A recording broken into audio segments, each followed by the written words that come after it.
안녕하세요. 오늘도 서연살롱을 찾아주셔서 감사합니다. 늦은 나이에 결혼을 한 30대 후반 여성이에요. 모든 건 다 때가 있다고 하잖아요. 배움도 그렇고 연애도 결혼도 그렇더라고요. 하지만 늦었다고 해서 못하는 건 아니더라고요. 저는 집안 사정 때문에 대학도 늦게 들어갔고 결혼도 남들보다 늦었지만 살아가는 데는 큰 어려움은 없었어요. 오히려 어려움이 있었다면 그건 때가 아니라 출신 때문이었죠. 아직도 세상에는 반상의 차이만큼이나 엄청난 출신에 대한 차별이 존재하니까요. 저희 엄마는 제가 10살이 되던 해에 돌아가셨어요. 딱히 지병이 있으셨던 건 아니었어요. 회사에서 근무 중에 두통이 너무 심해서 근처 병원에 갔다가 몇 시간 뒤 세상을 떠나셨어요. 사인은 뇌출혈이라고 하더군요. 아침에 출근했던 엄마를 저녁 때 싸늘한 주검으로 마주하게 되자 도저히 엄마가 돌아가셨다는 게 믿기지 않았어요. 그건 아빠도 마찬가지였죠. 대단히 부유하지는 않았어도 세 식구 살기에 부족함이 없이 단란했던 우리 집은 하루아침에 결손가정이 되었고 아빠도 저도 엄마를 쉽게 떠나보내지 못했어요. 특히 아빠가요. 아빠는 엄마의 장례식이 끝나고도 회사에 나가지 않았어요. 식사도 제대로 하지 않으시고 낮에는 멍하게 허공만 바라보다가 밤이 되면 엄마 옷을 끌어안고 소리죽여 울곤 하셨죠. 저희 부모님은 국민학교 동창으로 대학에서 우연히 제외한 이후 사귀기 시작해 결혼까지 하셨는데 그래서 그런가 늘 친구처럼 장난도 잘 치고 사소한 걸로 말다툼도 하시곤 했어요. 그럼에도 금방 화해를 하고 다시 다정한 친구 사이로 돌아가곤 했죠. 그런 부모님을 보면서 저도 나중에 결혼을 하게 되면 친구 같은 사람을 만나야겠다 다짐하곤 했었죠. 엄마한테 아빠는 첫 남자였고 아빠한테도 엄마가 첫 여자였어요. 거의 모든 처음을 함께했던 사이라서 그런가 아빠는 엄마를 떠나보내는 게 쉽지 않았던 모양이에요. 아이고 이놈아, 네가 그러고 있으면 네 딸 예솔이는 어쩌냐. 한창 부모 손 필요한 나이인데 아빠란 놈이 허구한 날 정신 놓고 있으면 어쩌냔 말이다. 이제 네 처는 그만 잊고 털어내라. 화란이도 너 이러는 거 보면 저승도 못 가고 구천을 떠돌 거 아니야. 엄마가 돌아가신 이후로 자주 저희 집에 들러 먹을 거를 챙겨주시던 할머니는 매번 아빠를 혼내셨지만 아빠는 조금도 달라지지 않았어요. 그렇게 2년쯤 지난 어느 날이었어요. 제가 초경이 시작된 것도 모르고 방과 후에 친구들이랑 운동장에서 놀다가 엉덩이에 생리혈을 묻히고 돌아오게 된 거예요. 그날도 아빠는 거실 소파에 앉아 계셨는데 생리혈이 묻은 제 엉덩이를 보시곤 그러시더라고요. 예솔아, 너 엉덩이에 뭘 묻히고 다니는 거야? 왜? 뭐 묻었어? 저는 얼른 방에 들어가 바지를 벗었는데 세상에 바지뿐만 아니라 속옷에도 피가 묻어있지 뭐예요. 보건 시간에 생리대에 대해 배우기는 했지만 막상 닥치고 보니 어리둥절했어요. 어떻게 수습해야 하나 당황스러웠어요. 게다가 집에는 생리대도 없어서 난감했죠. 그래서 방문 밖에 대고 아빠한테 말했어요. 아빠, 할머니한테 전화해서 좀 와달라고 해, 얼른. 왜, 무슨 일인데? 그냥 아빠한테 말해. 안 돼, 할머니한테 얘기해야 되는 거란 말이야. 할머니 친구분들이랑 여행 가셔서 내일 모레 나오셔. 그럼 나 어떡해? 저는 그 자리에 주저앉아 엉엉 울었어요. 당장 피 묻은 속옷도 빨아야 되고 생리대도 필요한데 할머니가 못 오신다니 하늘이 무너지는 것 같았거든요. 제 울음소리에 놀란 아빠는 꼭 걸어 잠근 방문고리를 돌리며 문 좀 열어보라고 하셨어요. 안 돼. 아빠는 몰라도 돼. 방문 열지 마. 열면 화낼 거야. 문고리를 손에 쥐고 고래고래 소리를 지르자 아빠도 더는 문을 열라고 재촉하지 않았어요. 그런데 잠시 뒤 현관문 여닫는 소리가 들리지 뭐예요. 엄마가 돌아가신 이후로 집 밖에 안 나가던 아빠였기에 혹시 할머니가 오신 게 아닌가 싶어 방문을 열었죠. 그런데 집 안에 아무도 없더라고요. 아빠가 밖에 나가신 거예요. 그리고 몇 분 뒤 아빠가 제 방문을 두드리셨어요. 예솔아, 아빠가 문 앞에 생리대 사놨어. 아빠는 안방에 들어가 있을 테니까 가지고 화장실 가. 저기 쓰는 법은 알고 있니? 모르면 할머니한테 전화해. 아빠가 전화기 문 앞에 두고 갈게. 그럴 필요 없어. 학교에서 배웠어. 안방 문소리를 듣고 나서야 저는 방문을 열었어요. 방문 앞에 놓인 검은 봉지에는 생리대가 여러 개 들어있었어요. 다양한 사이즈와 날개형, 비날개형 등이요. 여성 생리용품에 대해 잘 모르는 아빠는 급한 마음에 여러 개를 사들고 온 모양이었어요. 엄마가 살아계셨다면 아빠가 제 생리대를 사러 슈퍼에 가는 일은 없었을 텐데 그런 생각을 하니 서글프더라고요. 그런데 그날 이후 저희 집에는 엄청난 변화가 생겼지 뭐예요. 아빠가 다시 일자리를 알아보기 시작한 거예요. 그리고 얼마 뒤 예전의 아빠 모습 그대로 정장 차림으로 아침에 출근을 하기 시작했어요. 할머니가 그러시는데 아빠가 변한 건 저 때문이었대요. 아내 일은 슬픔에 빠져있는 동안 자식이 자라는 걸 잊고 있었는데 어느덧 자라서 생리대를 시작한 딸을 보니 덜컥 겁이 났다나요. 앞으로 중고등학교도 가고 대학도 가야 하고 취직도 하고 결혼도 해야 하는데 언제까지고 슬픔에 빠져 살 수 없다고 생각하신 거죠. 어쨌든 산 사람은 살게 돼 있다는 말이 맞는 것 같네요. 제가 고등학교에 들어가고부터는 어느 정도 살림에 익숙해져서 더는 할머니가 찾아오지 않으셔도 됐어요. 대신 가끔 찾아오셔선 아빠의 재혼을 닥달하셨죠. 어머니, 저 재혼 안 해요. 예솔이랑 둘이 사는 게 편하다고요. 이놈아, 예솔이가 평생 너랑 산다니? 쟤도 곧 있으면 지짝 만나 결혼할 거 아니야. 네가 혼자 이러고 있으면 예솔이가 맘 편히 결혼이나 하겠니? 너 위해 하는 소리 아니다. 다 네 자식 위해 하는 말이니까 무조건 싫다는 소리만 말고 일단 한번 만나봐. 할머니에 이어 고모들까지 줄기차게 손자리를 들이밀었지만 아빠는 꿈쩍도 하지 않았어요. 사실 말은 안 했지만 저도 아빠가 재혼하지 않길 바랬던 것 같아요. 아빠마저 누군가에게 뺏긴다면 그땐 정말 버티기 힘들 것 같았거든요. 그래서 할머니랑 고모들이 저희 집에 오는 게 내심 불편했어요. 아빠, 솔직히 말해봐. 정말 재혼할 생각 없어? 할머니 말대로 나 결혼하면 아빠 혼자 살아야 되잖아. 그때 가서 후회하지 않겠냐고. 아빠한테 여자는 네 엄마 한 사람이면 돼. 그러니까 예솔인 아빠 걱정 말고 좋은 사람 생기면 결혼해. 왜? 아빠가 혼자서는 못 살까봐 걱정돼? 연습하면 되지. 어차피 너 서울로 대학 가면 아빠 혼자 살아야 될 거 아니야. 그렇게 몇 년 살다 보면 익숙해지겠지. 미처 생각지 못했던 아빠 말에 정신이 번쩍 드는 것 같았어요. 저는 왜 그동안 내가 서울에 있는 대학에 가면 아빠랑 떨어져 살게 된다는 걸 생각 못했을까요?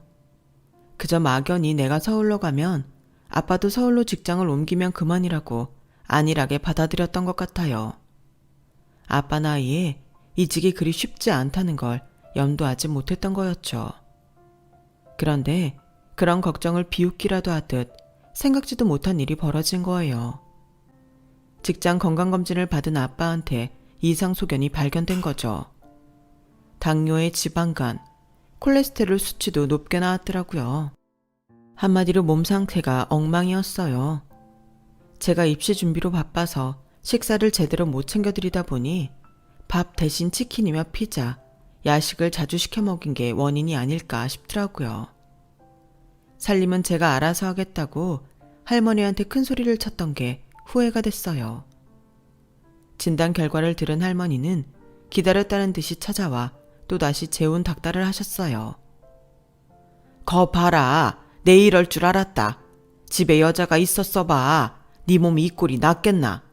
챙겨주는 사람이 없으니 50도 안 된 놈이 몸이 그 모양이 됐지. 딸년이 있으면 뭐해. 지애비 밥도 제대로 안 챙겨주는 걸. 이러니 내가 재혼 타령을 하는 거야.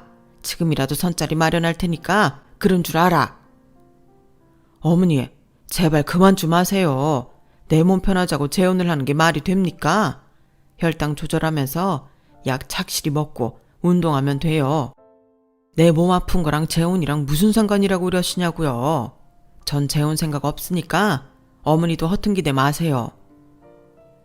엄마도 하루아침에 떠나보낸 마당에 아빠까지 몸에 안 좋다고 하니까 겁이 나기 시작했어요. 아빠마저 없으면 저는 고아가 되는 거니까요. 그저 열심히 공부해서 성적 잘 받고 좋은 대학에 들어가면 그게 효도다 생각했는데 그게 아니더라고요.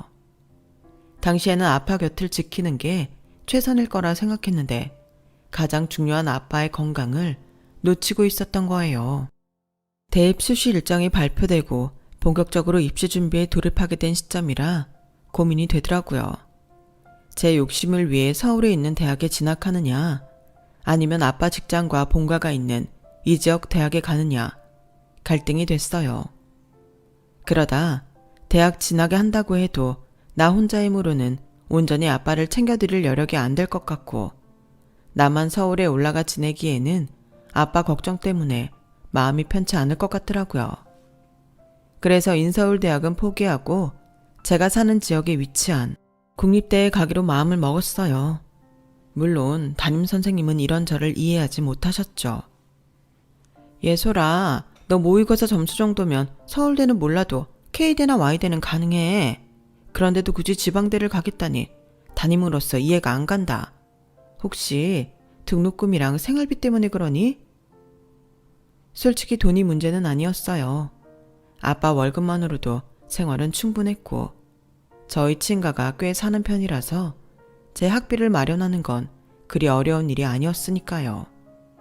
하지만 금전적인 이유가 아니라면 담임선생님이 납득하지 못할 것 같아서 거짓말을 했어요. 집안 사정이 안 좋아서요. 전액 장학금을 받을 수 있는 학교를 고르려니 점수를 많이 낮춰가야 할 것 같아요. 그래? 형편이 많이 힘들다면 어쩔 수 없지. 어딜 가느냐도 중요하지만 어쨌든 대학에 들어가서 끝까지 학업을 마치는 게 더 중요하니까. 다행히 내 성적이면 전체 수석은 몰라도 과 수석 정도는 문제 없을 거야. 그렇게 저는 저희 집에서 통학이 가능한 지방대에 합격을 했어요. 당연히 서울에 있는 대학에 진학하게 될 줄 알았던 아빠는 당황스러워 하셨지만요. 아빠, 실은 나 혼자 서울 올라가서 사는 게 겁나서 그랬어. 거긴 친구들도 없고 아는 사람이 하나도 없잖아. 아니, 그래도 이 녀석아, 네 미래가 달린 일이야. 물론 니네 학교가 안 좋다는 건 아니지만 성적도 되는 애가 굳이 지방에서 학교 다닐 필요는 없다는 거지.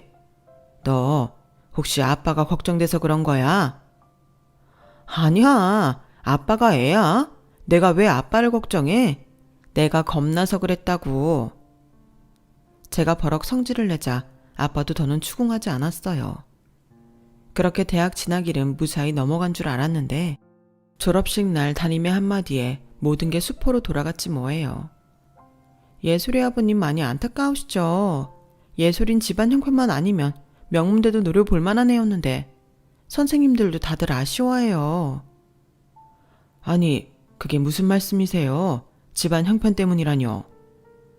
결국 담임을 통해 제 거짓말을 듣게 된 아빠는 점심을 먹는 내내 아무 말씀도 하지 않으셨어요. 저도 지은 죄가 있으니 찍소리도 못하고 밥만 먹었죠. 차를 타고 집까지 가는 내내 아빠와 저는 입을 꾹 다문 채 아무 말도 하지 않았어요. 집에 도착해 현관에 들어서자 그제야 아빠가 그러시더라고요. 대신 직장은 네 실력에 걸맞는 곳에 들어가야 한다. 서울에 있는 회사라고 해도 말이야. 그땐 아빠도 같이 서울로 올라가면 되니까. 그리고 기왕 이렇게 된 거 대학 일은 잊어라. 지방대 들어간다고 네 실력이 낮아지는 것도 아니고. 그러니 열심히 공부해서 직장만큼은 네가 원하는 곳 찾아가. 알았어? 아빠는 애써 웃음을 지어 보이시며 시무룩한 저를 달래주셨어요. 그때는 몰랐죠. 제가 지방대에 들어간 게 제 인생에 있어 얼마나 큰 파장을 일으키게 될지를요. 4년 내내 아빠 곁을 떠나지 않고 함께 살았던 저는 남들 못지않게 스펙을 쌓았고 서울에 있는 대기업에 입사를 하게 되었어요. 학부 생활 중에 모 대기업에서 주는 장학금을 받고 인턴 생활까지 했던 게 도움이 많이 되었죠. 제 직장이 정해지자 아빠도 회사 일을 정리하셨어요. 저 때문에 아빠가 일까지 그만두시게 된 게 못내 미안했는데 오히려 아빠는 홀가분한 표정으로 그러시더라고요. 그런 얼굴 할 거 없어. 딸 덕분에 아빠는 내 꿈을 이루게 됐으니까. 안 그래도 서울로 올라가면 뭘 해먹고 살아야 하나 고민하다가 틈틈이 바리스타 자격증을 따놨거든. 집 근처에 작은 카페를 차릴 생각이다. 내가 좋아하는 커피도 실컷 마시고 돈도 벌고 일석이조 아니겠니? 제 대학 졸업을 앞두고 미리 서울에 올라가 살 집과 가게를 알아본 아빠는 어느 때보다 신이 나 있었어요. 덕분에 아빠한테 미안한 마음이 덜할 수 있었죠. 할머니는 기왕 가게를 여는 거 돈이 좀 들더라도 제대로 차리라며 돈을 보태주셨어요. 어차피 나중에 유산으로 물려줄 거 미리 주는 셈 치라고 하시면서요. 할머니의 원조 덕분에 2층짜리 집을 구입할 수 있었고 1층엔 카페를, 2층엔 아빠랑 제가 살 집을 꾸몄어요. 아침에 출근 준비를 하다 보면 1층에서 고소한 커피향이 풍겨왔어요. 서울 집값이 워낙 비싼 탓에 도로변이 아닌 주택가 안쪽에 자리를 잡았는데 그것도 나름 나쁘지 않더라고요. 예전과 달리 골목 안에 위치한 가게나 카페를 찾는 사람들이 많아져서 오히려 좋은 선택이 되었죠. 처음엔 소음을 우려해 곱지 않은 시선을 보내는 사람들도 있었지만 시간이 지나자 어두운 골목에 환하게 불이 켜진 카페가 생기니 밤길이 무섭지 않아 좋다는 의견이 지배적이었어요. 낮에는 동네 사람들 사랑방 역할도 하고 주말에는 데이트를 즐기는 젊은 친구들이 찾아오곤 했죠. 저도 쉬는 날엔 종종 내려와 가게 일을 돕곤 했어요. 손님이 없을 땐 아빠가 내려주신 커피를 마시며 휴식을 취하기도 했고요. 솔직히 그땐 평생 이렇게 아빠랑 둘이 살아도 좋겠다는 생각이 들었어요. 하지만 사람 마음이 간사해서 연애를 시작하게 되니 그런 마음은 순식간에 사라지고 말더라고요. 24세 입사를 해서 미친 듯이 일에 빠져 살다 보니 어느덧 30이 훌쩍 넘기게 되었고 주말이 되면 지인들 결혼식과 돌잔치에 참석하느라 바쁜 나날이 지속됐어요. 다들 시집 장가를 가고 자식들을 낳고 가정을 꾸리며 사는 동안 연애와 담쌓고 살다 보니 주변에 결혼 안 한 건 저와 회사 동기 딸랑 둘뿐이었어요. 그나마 동기마저 얼마 뒤 결혼을 하게 되어서 미호는 저만 남게 되었죠. 그러자 코너에 몰린 기분이 들기 시작했어요. 어쩌면 그래서 남편한테 쉽게 마음을 열었는지도 모르겠네요. 회사 동기 결혼 피로연에서 만난 남편과 사귀게 되었거든요. 평소 같으면 남자에 별 관심이 없었을 저인데 그날은 이상하게도 분위기에 취해 그랬는지 뻔히 보이는 남자의 수작에 알면서도 넘어가 주었어요. 대기업에 다니다가 대학 동기와 작은 회사를 창업해 운영 중이라는 그 남자는 호가면 인상에 자신감 넘치는 남자였어요. 5년 이상 회사 생활을 한 사람들은 대개 자신감이 하락하기 마련인데 진환 씨는 신기하네요. 비결을 알려드릴까요? 제 자랑 같지만 지금까지 단 한 번도 실패를 한 적이 없어요. 그래서 그런가? 아니면 아직 세상 무서운 맛을 못 봐서 그런가 겁이 안 나네요. 그게 제 자신감의 비결인 것 같아요. 저와는 정반대의 사람이었어요. 저는 엄마가 돌아가신 이후부터 늘 어딘가 모르게 주눅이 들어 살았거든요. 학창시절에 공부도 잘했고 집안 형편도 부족함이 없었는데도 늘 허기진 사람처럼 허리를 펴지 못하고 구부정하게 걷는 기분이었어요. 거기다 지방대 출신이라는 이유로 회사에서 무시를 당하고부터는 더더욱 그렇게 돼버렸죠. 내가 비록 지방대 출신이긴 하지만 내신이랑 수능 성적은 니들보다 더 좋았거든? 명문대 학연에 밀려 주요 프로젝트에서 제외됐을 때는 목구멍까지 이 말이 차올랐던 게 한두 번이 아니었어요. 어린 마음에 내렸던 결정 하나가 내 발목을 잡게 될 줄 알았다면 상황이 어떻게 되든 서울에 있는 명문대에 원서라도 넣어보는 건데 하는 후회도 들었죠. 하지만 어쩌겠어요.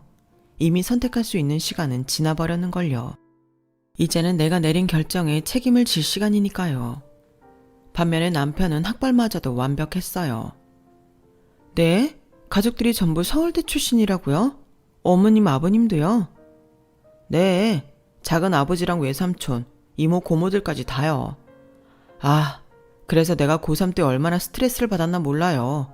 서울대 떨어지면 집에서 완전 바보 취급 받을 판이었으니까요. 저희 매형이 K대 출신인데 매번 가족 모임 때마다 저희 아버지가 얼마나 면박을 주시나 몰라요. 툭 하면 넌 아남골에나 가서 놀아라 이러신다니까요. 그럼 진한 씨는 필히 서울대 출신 여자랑 결혼해야겠네요. 에이, 그건 아니죠. 저희 부모님이 며느리한테까지 학벌을 강요하는 분들은 아니니까요. 아, 그런데 예솔 씨는 수능 성적도 꽤 좋았다던데 왜 지방대를 다녔어요? 그 외에 그 성적이면 Y대나 K대 정도도 가능했을 텐데. 대학 얘기를 하다 보니 부수적인 설명이 필요해서 저희 집 얘기를 꺼내게 되었어요. 그때까지만 해도 딱히 이 사람이랑 결혼을 해야겠다는 마음까지는 없었지만 그렇다고 말 못할 비밀도 아니었으니까요. 고3 시절 집에서 학벌 때문에 스트레스를 많이 받아서 그런가 남편은 가족들과는 달리 학벌에 연연하지 않는 사람이었어요. 일종의 가진 자의 여유라고 해도 틀리진 않을 것 같지만요. 오히려 지방대 출신임에도 회사에서 능력을 인정받고 남들보다 빠른 승진을 거듭한 저는 인정해주는 사람이었죠. 그래서 결혼 얘기가 나왔을 때도 딱히 반감은 안 생겼던 것 같아요. 적어도 남편한테는요. 2년 가까이 연애를 하고 처음 시댁에 인사를 드리러 갔던 날 남편을 통해 누누이 들어왔던 시댁 식구들의 학벌 때문에 살짝 주눅이 들어 있었어요. 하지만 막상 가보니 편견 없이 저를 맞아주더라고요. 그때는 몰랐죠. 이게 다 사회적 가면이라는 사실을요.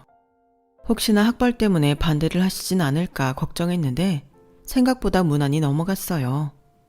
간단한 가족 관계랑 사는 곳 정도 물으시곤 식은 언제 올리면 좋을지 의향을 묻는 정도였죠. 인사를 마치고 아빠 카페로 갔더니 저를 보자마자 긴장된 표정으로 어땠냐고 물으시더라고요. 어떻긴 뭘 어때? 그냥 평범하시던걸? 괜히 걱정했어. 두 분 모두 인상도 좋으시고 시누이도 사람이 괜찮은 것 같아.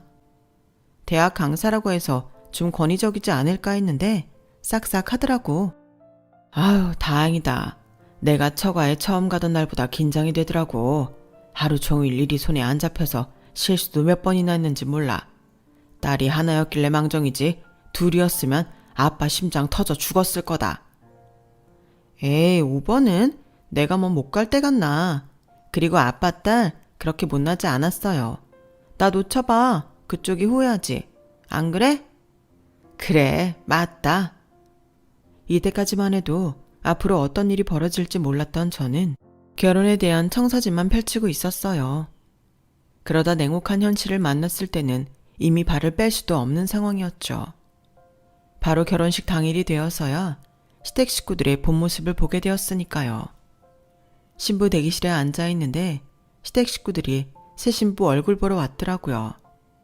시부모님만 뵙고 이모님 가족들과 고모님 가족들을 본 적이 없어서 처음 인사드리는 자리였죠. 그런데 제 앞에선 웃는 모습을 하던 분들이 신부 대기실을 나갈 때 하나같이 그러시는 거예요. 엄마, 진원 오빠 부인 지잡대라며? 대박. 그 학벌로 어떻게 버티려고 진원 오빠랑 결혼을 한대? 인서울도 아니고 지잡대라니 어이가 없네. 그러니까 너도 정신 바짝 차리고 공부해. 진원이 처처럼 안 되려면. 세상에, 얼마나 공부를 못했으면 일반 대학도 아니고 지방대를 나와. 우리 집안의 수치다, 수치. 언니는 어쩌자고 이런 결혼을 허락한 건지. 저는 그날 시댁에 인사드리러 갔을 때도 들어보지 못한 그놈의 학벌 타령을 식이 끝나고 웨딩카에 오를 때까지 주구장창 들어야 했어요. 친인척들이 저를 보며 묘한 미소를 지을 때마다 마치 속으로 제 흉을 보는 것 같아서 괜히 얼굴이 화끈거렸죠. 남편은 신경 쓰지 말라고 했지만 신경이 쓰이는 걸 어쩌겠어요. 마치 대학 하나로 지금까지 살아온 제 인생을 송두리째 부정당하는 기분이었는걸요. 그런데 이건 서막에 불과했어요. 신혼여행에서 돌아와 본격적으로 신혼생활을 시작하자 시댁 식구들과 마주치는 적마다 제 학벌 얘기가 끊이지 않고 나왔거든요. 어머님, 다음 달에 조부님 제사가 있다고 하셨죠? 정확히 날짜가 어떻게 되나요? 회사에 월차를 내야 할 것 같아서요. 그럴 거 없다. 넌 그날 안 와도 돼. 진아님만 퇴근길에 들리라고 할 테니까. 네? 그래도 시집 오고 첫 제사인데 어떻게 빠져요? 어머님 혼자 음식 준비하시기 힘들 텐데요. 글쎄 올 필요 없다니까. 얘는 지방대 출신 아니랄까봐 머리가 안 좋아서 그런가? 왜 같은 말을 두 번씩 하게 만들어? 사람 피곤하게. 사실 제3의 명절은 귀여운 여성들의 스트레스 주범이잖아요. 그런 날 오지 말라고 하시니까 기뻐해야 하지만 그래도 이건 아니다 싶었어요. 딱히 저를 걱정해서 오지 말라고 하시는 건 아니었으니까요. 그래서 남편한테 제사 문제를 얘기했더니 그러는 거예요. 아, 엄마 또 그러신다. 실은 우리 매형도 결혼하고 3년 동안 우리 집 행사 때 못 오게 했었어. 집안 식구들한테 보이기 창피하다고. 그 일로 누나가 울고불고 난리쳐서 그 뒤로는 안 그러셨는데 이번엔 자기한테 그러실 모양이네. 어떻게 할까? 나도 한바탕 난리 쳐줘. 아니면 이참에 그냥 명절이랑 제사에서 해방될래? 자기가 원하는 대로 해줄게. 뭐? 자기 지금 그걸 말이라고 해? 왜? 다른 집 여자들은 명절이랑 제사 때문에 엄청 스트레스 받는다던데 당신도 그럴 거 아니야. 엄마 입으로 오지 말라고 했는데 설마 뭐라고 하겠어? 아, 기왕이면 나도 오지 말라고 했으면 좋았을걸. 그럼 매년 명절 때마다 자기랑 해외여행 가면 좋잖아. 안 그래? 아, 이건 정말 단세포 생물도 아니고 어쩜 이렇게 생각이 단순한 건지. 제가 자기 부모한테 무시당하는 건 생각도 않고 속 편한 남편을 보니 앞으로 펼쳐질 결혼 생활이 순탄치 않을 거라는 예감이 들었어요. 아무리 시댁 식구들이 힘들게 해도 남편 하나만 믿을 수 있어도 살아볼만 할 텐데 이건 기대도 할 수 없는 수준이었어요. 이럴 땐 어떻게 처신을 해야 하는지 몰라서 결혼 11년차 선배한테 물어봤더니 야, 그건 정답이 없어. 안 가면 안 간다고 욕먹고 가면 오지 말라는데 기어이 왔다고 죽어라 이라고 욕먹는 거거든. 그래도 굳이 고르라면 나는 안 가겠어. 가봐야 기분만 상할걸? 차라리 욕만 먹고 끝내는 게 나아. 남편한테 들은 얘기도 있어서 선배 말대로 안 가는 게 낫겠다 생각했어요. 저도 나 싫다는 사람들한테 바보같이 고개 숙이고 놀림당하고 싶지는 않으니까요. 이후로도 명절이나 집안 경조사에는 의례 저는 부르지 않았어요. 그런데 다른 행사 때와는 달리 시어머니가 직접 전화까지 해서 오라고 하는 날이 있었어요. 바로 시부모님 생신과 어버이날이었죠.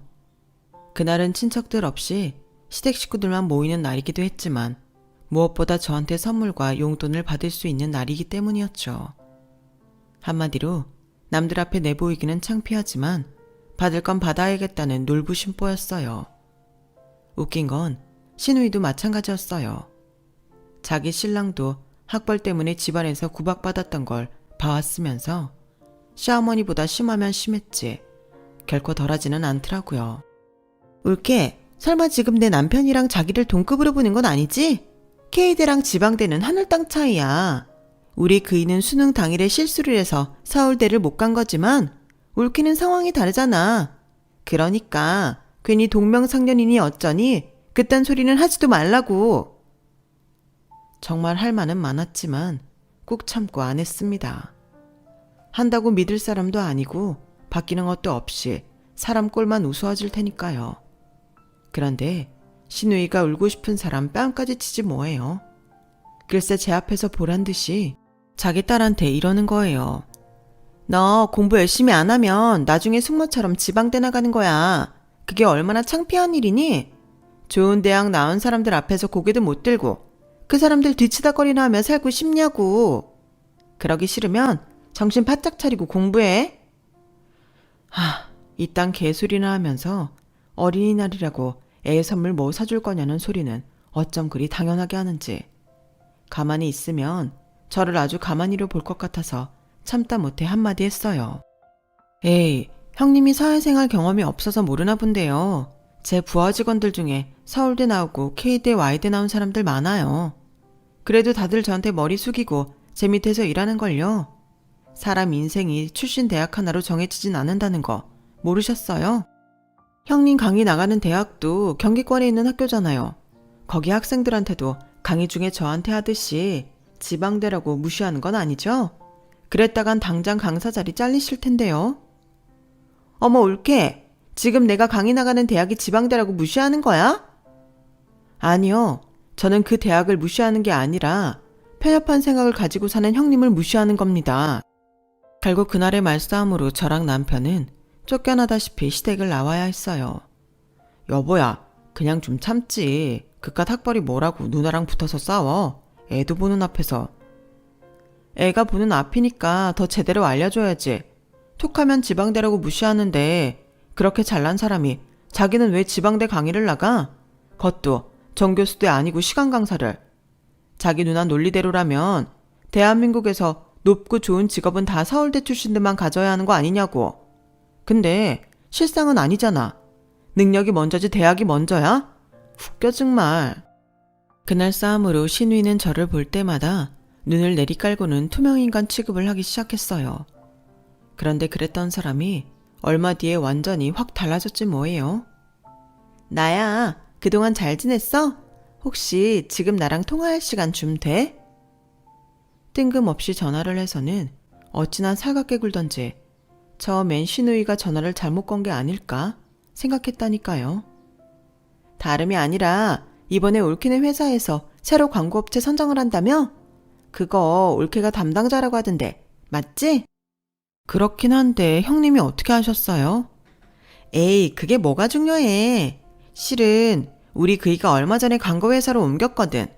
이직한 지 얼마 안 돼서 실적 올려야 된다고 얼마나 스트레스를 받나 몰라. 가족이 좋다는 게 뭐야. 이럴 때 서로 힘대고 그러면 좋지. 그래서 말인데 저는 거기까지 듣고 단칼에 잘랐어요.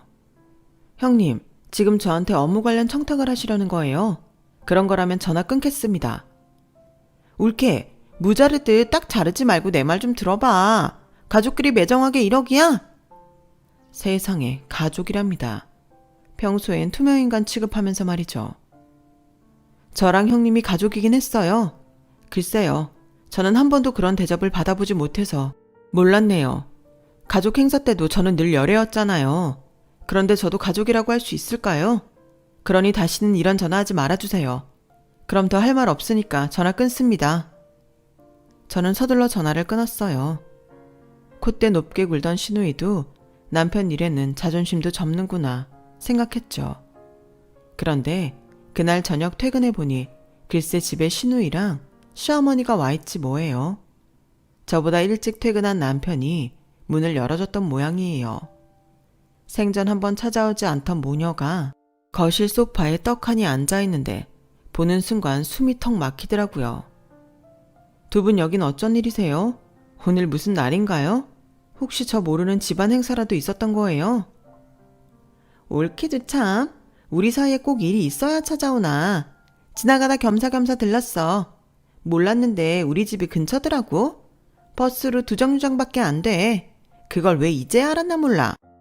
한강다리 건너서 2정류장 차이면 근처라고 할 수는 없죠. 혹시 아까 낮에 일로 오신 거라면 저는 더 할 말 없습니다. 돌아가 주세요. 말이 나오기도 전에 단칼에 자르자 신우이는 인상을 팍 쓰다가 이내 가식적인 미소를 지었어요.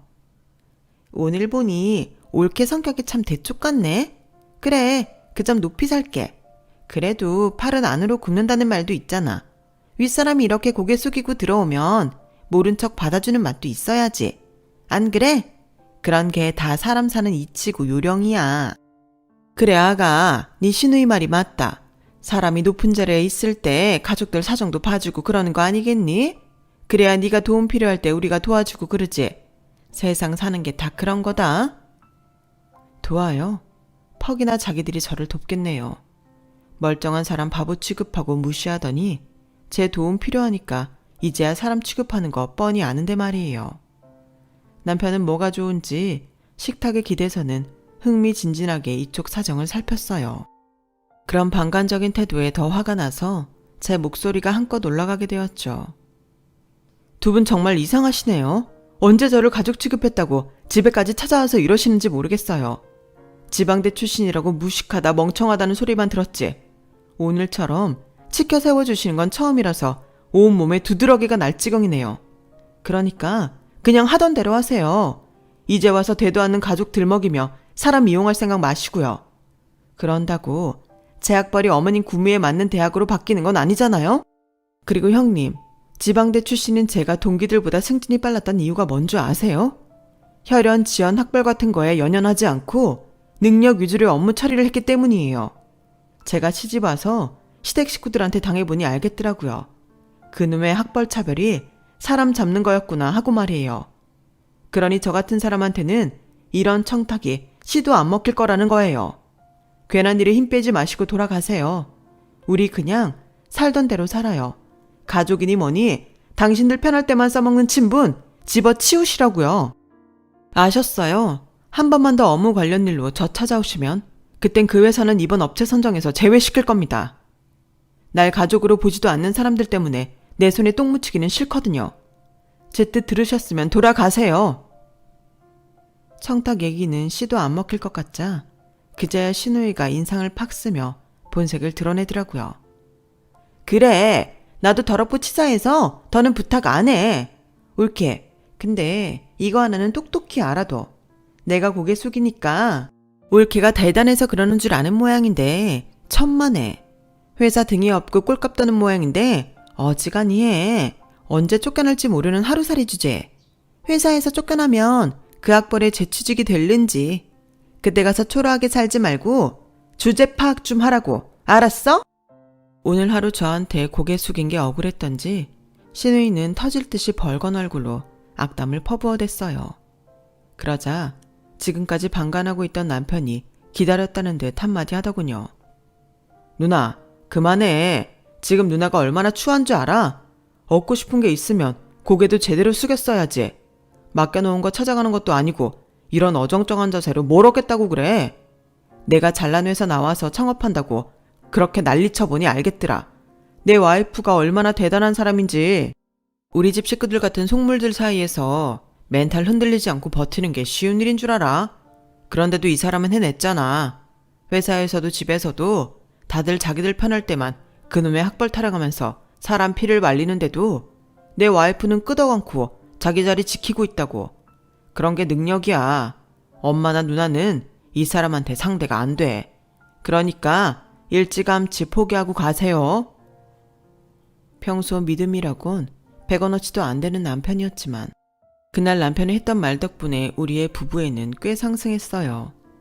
그동안 남편이 시댁과의 문제에서 손을 놓고 있었던 건 방관이 아니라 저에 대한 믿음이 있었다는 걸 알 수 있었으니까요.